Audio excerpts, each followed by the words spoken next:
Today's episode is brought to you by Mazars. SoundCartel. Getting bogged down in the day-to-day running of your business can be a trap from which there can seem no escape. But if you consider yourself indispensable or have trouble delegating, then there really won't be time to problem solve from the outside. From SoundCartel, I'm Nicole Goodman, and this is Business Essentials Daily.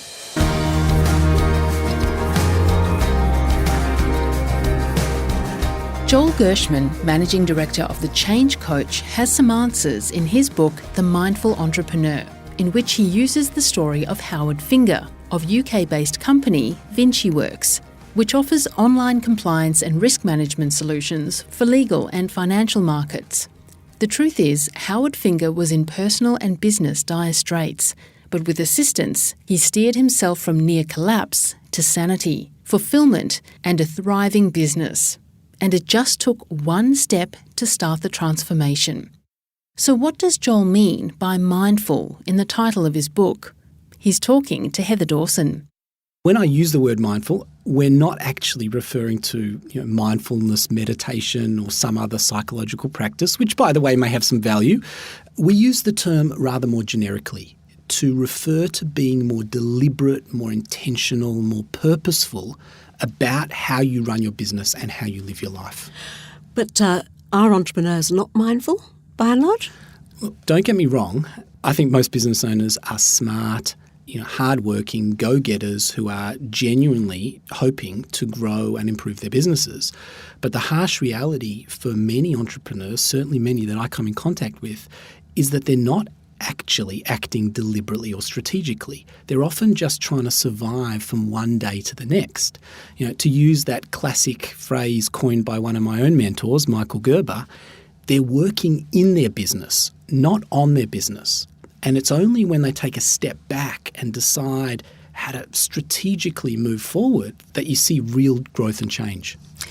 Well, let's talk about Howard Finger, and he's an integral part of your book, and he is the case study that follows all the examples through. Could you tell us about Howard's business and what was going so wrong with it when you met him first? Howard runs an online compliance and risk management training and solutions business called VinciWorks. What it does is it deals with lots of professional services businesses like law firms and accounting practices to ensure that their people are across anti-money laundering laws, anti-discrimination laws, etc., and they provide training online to upskill people in those areas. And when I first started working with Howard, I have to say he was in a pretty dark place. I'm only going to say this because it's actually in our book, but there was a period of time where he had thought about his life insurance policy and whether or not accessing that would provide a gift to his family. It was a dark period, and he used to tell me how he used to consistently wake up at 3 o'clock in the morning with that sick feeling in his stomach, wondering how he's going to pay the bills, if he's going to take his kids out of the schools they loved, whether the business would survive another month. And the stress he was under was quite intense, debilitating actually, and it was affecting every part of his life. His marriage, his relationship with his kids, who he didn't get a chance to see as often as he wanted to. And there was a lot going wrong in his business that was causing this. But I'd say underlying it all was one critical idea, and it was a failure to take ownership for his business. When Howard first came to me, he said that his most pressing need was cash. In fact, without an immediate cash injection, his business would have collapsed. So I asked him, what was his payment collection system? What did it look like? If you can collect payments more quickly, you can boost cash. To be honest, he didn't really have a defined collection system. Right? He just assumed that it was customers' responsibility and that his customers were slow payers, and he didn't want to upset them by chasing them too hard for payment. He thought it would make them look desperate. But he hadn't really designed or developed a system. In fact, when we first talked about it, he actually called up his bookkeeper to ask her what her process was. And he was quite horrified that there really was no collections process, and what was even more annoying for him is that she didn't even think it was her responsibility to chase payments. She just entered the information into the books. No individual was ultimately responsible. And so what we did is we installed a step-by-step collection system for the bookkeeper and others to follow, which included the bookkeeper taking responsibility for following up the accounts department of clients. It was really pretty simple. It was not brain surgery.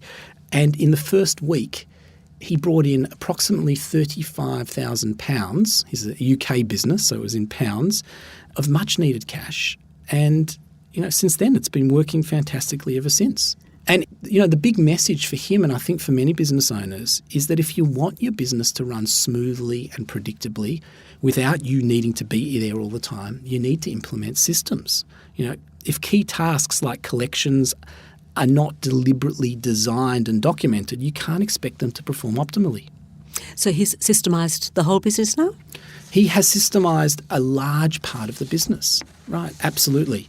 Just to give you a couple of examples of systems that have had a huge impact on his business. One is a system for budgeting and financial reporting. So in the past, he had no insight into his cash flow, his profitability, his revenue. He now has a system for collecting that data and representing it in a way that gives him real-time insight into how he's tracking. And that's powerful. He can make decisions as a consequence of that. Another example, he developed a system for maintaining relationships with key customers. For his business, renewal income was critical. That was the lifeblood of his business.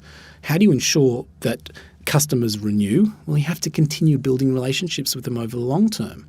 He installed a system to ensure that people are connecting with customers in a regular way, and that is reported via his CRM. And again, had a huge impact on his business. So how successful is VinciWorks now? Well, I'm not at liberty to, without Howard's permission, to share his exact profit for the year, but what I can tell you is that it's a successful multinational business that's now generating millions of pounds in profitable revenue each year. And equally importantly, while no business is perfect, by and large, it runs smoothly and profitably and efficiently without Howard having to be there and do everything all the time. Well, equally importantly again, how happy is Howard Finger now?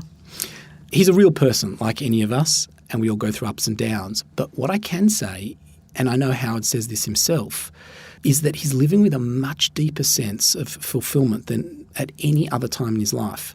And that's a function not just of how his business is travelling, but of being more mindful about how he's spending his time in other areas of his life as well. Well, Joel, you've spoken so much about the value of systems and the difference that they can make, and Howard Finger has demonstrated that. And this all leads us to breaking free of our businesses. What do you mean? Look, many business owners find that their businesses are largely dependent on them. Many business owners say to me, if I'm not doing it, if I'm not watching, if I'm not making it happen, it just doesn't happen, at least not properly. And while that's common and I get it, it's also debilitating for the business and the business owner, because I like the classic phrase, if your business can't run without you, you don't really have a business. You have a job with overheads. A business that truly serves your life, on the other hand, is a business that gives you the freedom to choose how much or how little you want to be involved in your business. That's what breaking free means. It doesn't necessarily mean getting out of your business. It's about choice. But I have to say that choice will not occur on its own. You have to create a business that can run without you to give you that choice. And to do that, you'll need to do what I call systemising your business. In other words, to create documented step-by-step systems for the core tasks in your business. That way you can delegate the tasks to others with confidence that they'll be done effectively every time, freeing up your time. Just by way of example, research suggests that franchise businesses are significantly more successful than other startup businesses. Why is that? Well, take McDonald's as an example. That's the classic franchise business. Whether or not you like McDonald's burgers, it's hard to deny that the majority of McDonald's stores are hugely successful, right? They make, on average, I think it's 2.3 million in sales, no matter who runs it, no matter where it's located. Why? Well, the answer's simple. They've set it up so it's virtually impossible to fail. They have tried and tested systems for everything, from making burgers through to marketing, recruiting, the bookkeeping, etc. And it's why they can have 15-year-olds serving and a 19-year-old managing the place, because you simply turn a key and it runs. Right? When business owners bring that kind of systemisation to their businesses, they can create a significant degree of freedom. That was the Change Coach Managing Director, Joel Gerschman.